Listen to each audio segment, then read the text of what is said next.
Romeu, quisera eu ser teu passarinho. Julieta, querido, eu também, mas sei que o mataria de tanto afago. Boa noite, boa noite, boa noite.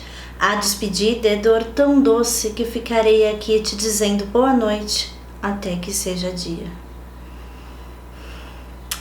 Ai, Romeu e Julieta, essa história de amor tão verdadeira, tão pura, entre dois adolescentes que dura apenas 3 dias e acaba com 6 mortos.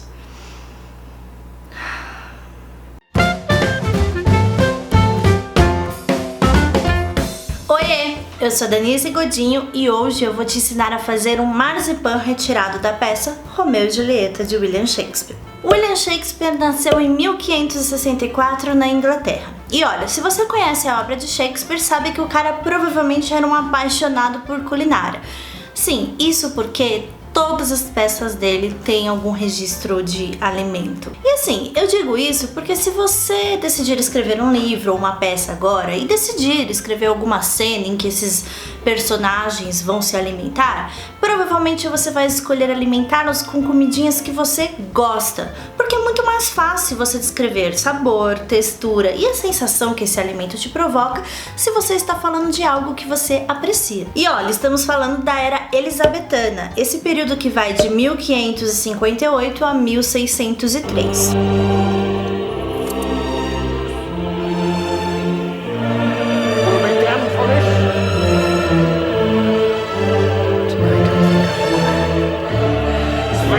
Era uma época em que o que as pessoas comiam era muito determinado pela sua posição de classe. E como Shakespeare falou tanto da nobreza quanto da pobreza, a gente pode analisar um pouco sobre a vida dele. Por exemplo, o pai dele era um luveiro, ele vendia luvas, e a mãe era dona de várias propriedades. O dinheiro do comércio das luvas mais o aluguel dessas propriedades dava à família Shakespeare uma posição bastante razoável. Por outro lado, já que Shakespeare foi um escritor do século XVII que viveu junto com a galera do teatro, ele também tinha essa vivência. Um estudo feito pela Universidade Aberystwyth, eu acho que é assim que se fala, se não for, por favor, me corrijam. Mas esse estudo mostrou que no final do século XVI e começo do século XVII houve uma crise de escassez dos alimentos. Então, por causa disso, Shakespeare começou a guardar cevada, grãos para manter a família nessa crise de escassez. Então, essa preocupação com a fome aparece em algumas de suas obras, e caso você tenha lido, lembrará que isso está em Coriolano e Rei Lear. Agora sim, se a obra de Shakespeare por si só já nos dá um panorama do que era comido nessa época, imagina os registros históricos e arqueológicos. Fazendo a pesquisa desse vídeo, eu descobri uma curiosidade muito legal que eu queria dividir com vocês. O The Rose Theatre foi um dos teatros mais famosos da era elisabetana, inclusive Romeu e Julieta foi encenado lá. Só que acontece que as estruturas dele, que foram feitas em 1587, foram descobertas só em 1989.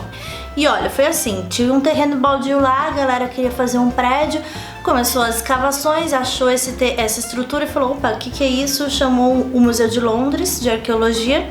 Eles foram lá e descobriram que era apenas um teatro da era elisabetana, onde eram encenadas as obras de Shakespeare, só. O que é o mais interessante dessa história, que é o que tem a ver com o que a gente fala aqui sobre comidinhas, é que no meio dessas escavações eles viram uma estrutura muito dura e falaram, o que é isso? Não é concreto? Tiveram até que quebrar. Quando quebraram isso e foram analisar, descobriram que era avelã.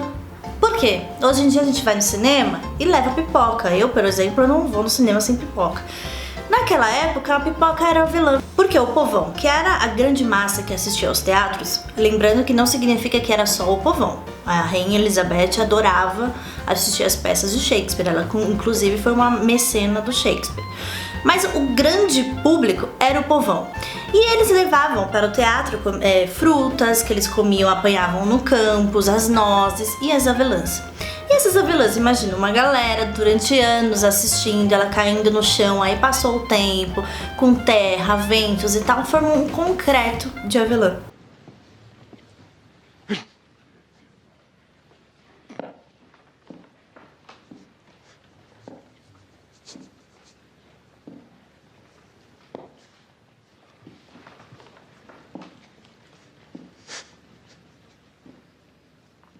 Agora, falando sobre as classes mais altas, a nobreza latifundiária e alguns comerciantes mais abastados tinham esse costume de mostrar a sua posição nessa classe social com jantares e festas suntuosas.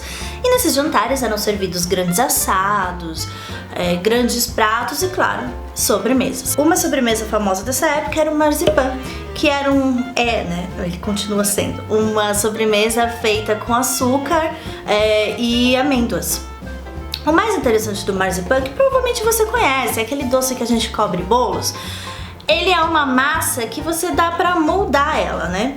Nessa época, ele era comido como bolo mesmo, ele era enrolado e comido em fatias.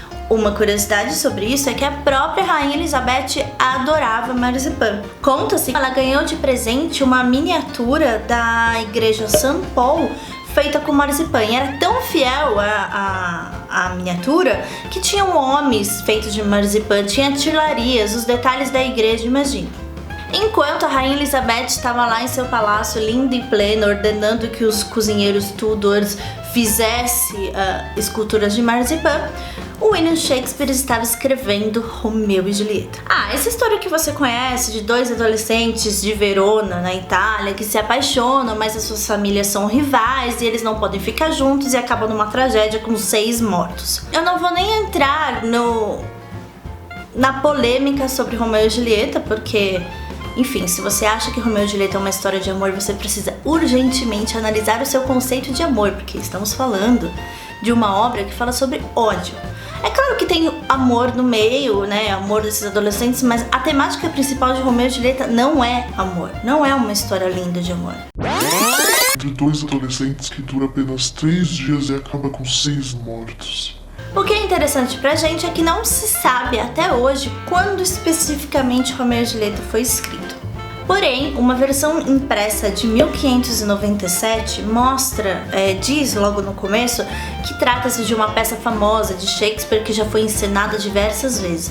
Então a gente sabe que foi mais ou menos durante esse período. A história, como eu disse, fala de Romeu, este adolescente de mais ou menos 18 anos da família Montecchio, que é a família rival dos Capuletos. E os Capuletos têm a linda Julieta, uma garotinha apenas de 13 anos, importante frisar, que vai fazer um baile, né? E o Romeu vai com os primos dele, Montecchios, é um baile de máscara, então eles vão escondidos para esse baile. E é nesse baile que o Romeu conhece a Julieta e começa toda essa história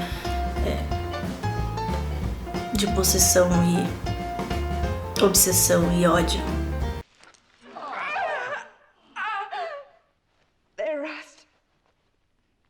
Let me die.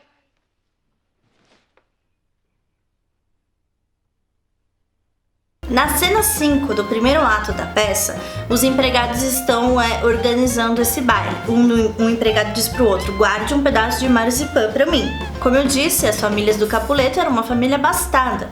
E uma curiosidade aqui, vou abrir um parênteses, sabe-se que a família Montecchio e Capuleto de fato existiu, mas não sabe até que ponto essa história é verdadeira ou não, né? Não sei se você conhece Verona, mas Verona tem a casa da Julieta, que é mais um ponto turístico, porque não se sabe se ela morou lá, né? Então tem um túmulo da Julieta também que ninguém sabe se é de verdade, então a gente não sabe até que ponto essa história é ficção.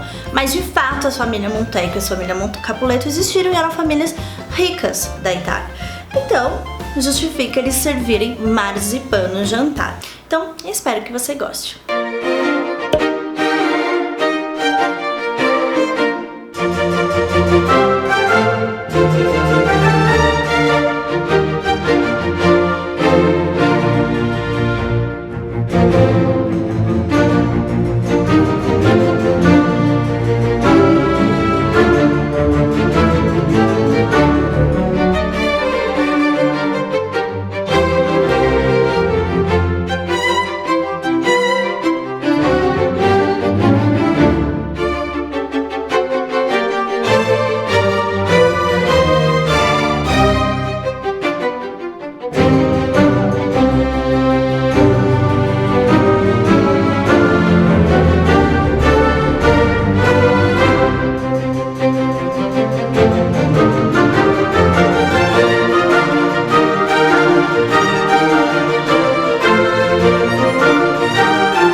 Gostou dessa história toda do Marius e Pan, do William Shakespeare, do Romeu e Julieta? Então me conta aqui nos comentários o que você achou e não esquece de dar aquele like e compartilhar com aquele amigo que você sabe que ama Romeu e Julieta. E se inscreve no canal, porque aí você fica por dentro das novidades bem rapidinho. Se você quiser conversar comigo sobre literatura e gastronomia, me procura lá nas redes sociais do Capitu. Então tá, até o próximo vídeo.